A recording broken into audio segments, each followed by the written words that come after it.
Sobre os ministros do governo Lula, falamos aqui da ministra do Turismo e olha esse número, 3 ministros do governo do presidente Lula deixaram o cargo de governador com recorde de desmatamento do Cerrado em um período de 8 a 10 anos.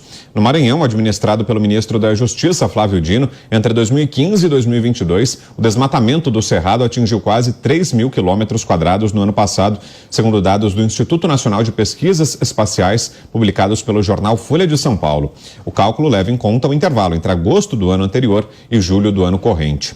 O Maranhão liderou o desmatamento do Cerrado, concentrando mais de um quarto de devastação no último ano.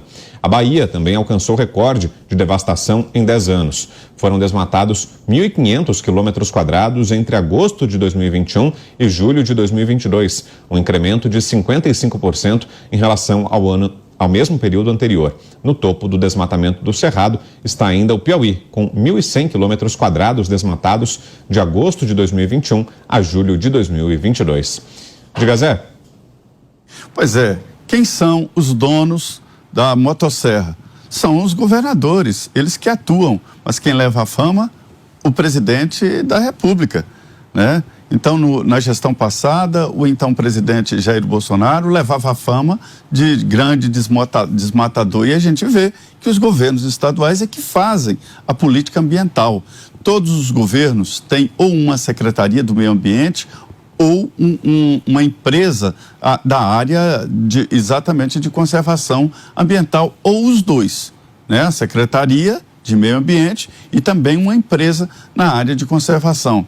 E os governadores é que são donos, então devem dar explicações esses ministros atuais, ex-governadores que inflaram ali aquela história de número de desmatamento no governo do presidente Jair Bolsonaro, enquanto a gente sabe que números por números, né, a gestão anterior não foi a grande desmatadora, como se fala por aí não. Agora é pegar esses dados e levar, né, entregar a Marina Silva para que ela lá em Davos mostre e explique quem são seus aliados devastadores e que mereciam o troféu motosserra.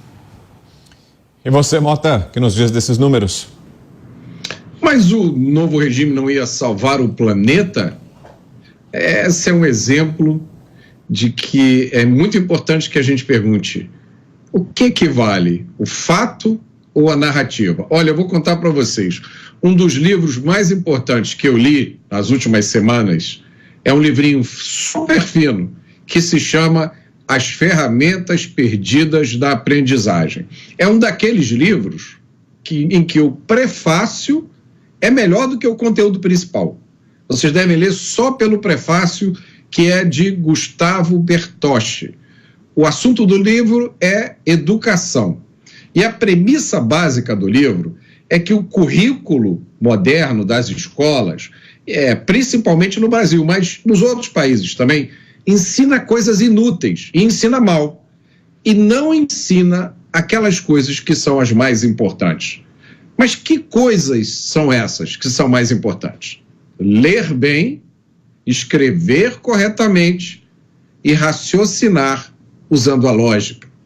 Sem isso, as escolas acabam formando pessoas que aparentemente sabem ler e escrever, mas que, nas palavras de Gustavo, tomam por evidente algo que não passa de propaganda cuidadosamente elaborada. Assim, a pessoa age em função de gatilhos linguísticos, são os chavões, as frases de efeito, as lacrações. Esses gatilhos condicionam a vontade, envenenam o pensamento e estabelecem limites restritos para o nosso julgamento crítico. E aí, olha como ele encerra. Há quem repita palavras de ordem e frases feitas e paute suas ações de acordo com elas, sem suspeitar por um único instante que se transformou num robô político, um boneco de ventríloco, cujo discurso, sequestrado por ideologias, determina o seu juízo e as suas decisões. Você, Pavinato. Vou ficar aqui com um caso só do estado do Maranhão. O Maranhão, durante o governo do Flávio Dino, que é o ministro da Justiça, ele foi o estado com maior perda de qualidade de vida e o pior desempenho socioeconômico do país. Não só em questão ambiental, mas em todas as áreas. Quando eu vou falar de renda familiar, a renda familiar atual no Maranhão é de R$ 634 por família. Ou seja, é como se no Maranhão todas as famílias sobrevivessem apenas do auxílio. Nós temos um índice de desmatamento, um índice de perda de qualidade de vida gigantesco, temos um IDH vergonhoso, nós chegamos a ter um IDH de 0,44 no estado do Maranhão. Então é exatamente isso que o Mota falou. Nós precisamos nos despir do discurso e passar a olhar as ações. A gente tem que parar de ouvir ladainha, a gente tem que parar de ouvir desculpa esfarrapada, porque o discurso de Odorico Paraguaçu é sempre o discurso de Odorico Paraguaçu. A gente tem que olhar para o estado de Sucupira. A gente precisa ver como é que a população vive. A gente precisa ver quais são os problemas reais. E se ele, tendo que dar conta apenas do seu estado, do seu Maranhão, conseguiu levar o Maranhão, que já era um dos estados brasileiros com os piores índices, com os piores indicadores ambientais e socioeconômicos, de justiça, de segurança, o que é que nós podemos esperar do seu trabalho em nível nacional? Você, Kobayashi. A gente precisa se lembrar de uma coisa que sempre acontece quando o presidente Lula tem a oportunidade, que é de aproximar o agronegócio do desmatamento. Parece que são coisas muito bem próximas na cabeça do presidente Lula. Vamos nos lembrar aqui, por exemplo, do último debate presidencial em que ele, no primeiro turno, tinha ali sorteado pelo mediador do debate o tema de agronegócio e ele, podendo perguntar ao seu adversário sobre combate à fome, sobre alimentos, sobre emprego, sobre desenvolvimento, preferiu perguntar sobre desmatamento diante do tema agronegócio, como se fossem coisas muito próximas. Ele também, durante o pleito eleitoral, por várias vezes atacou as pessoas do agronegócio, vinculando-as ao desmatamento. Quem se lembra, né, do agrofascista, do desmatamento, chamou as pessoas do interior de São Paulo de capial ignorante.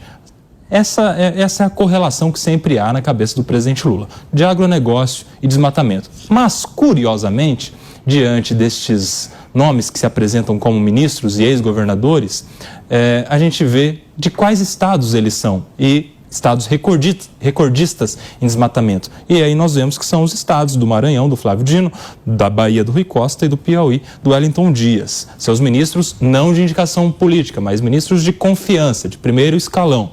E quando nós vamos comparar os números do agronegócio nestes estados campeões de desmatamento, a gente não vê números tão relevantes para a economia do país, como vemos, por exemplo, no Centro-Oeste, no interior de São Paulo e em outras regiões do país. Então parece que os números indicam algo muito diferente do que o presidente Lula faz. Não há correlação entre agronegócio e desmatamento, muito pelo contrário, esses desmatamentos estão mais próximos do que ele imagina nos seus ministérios.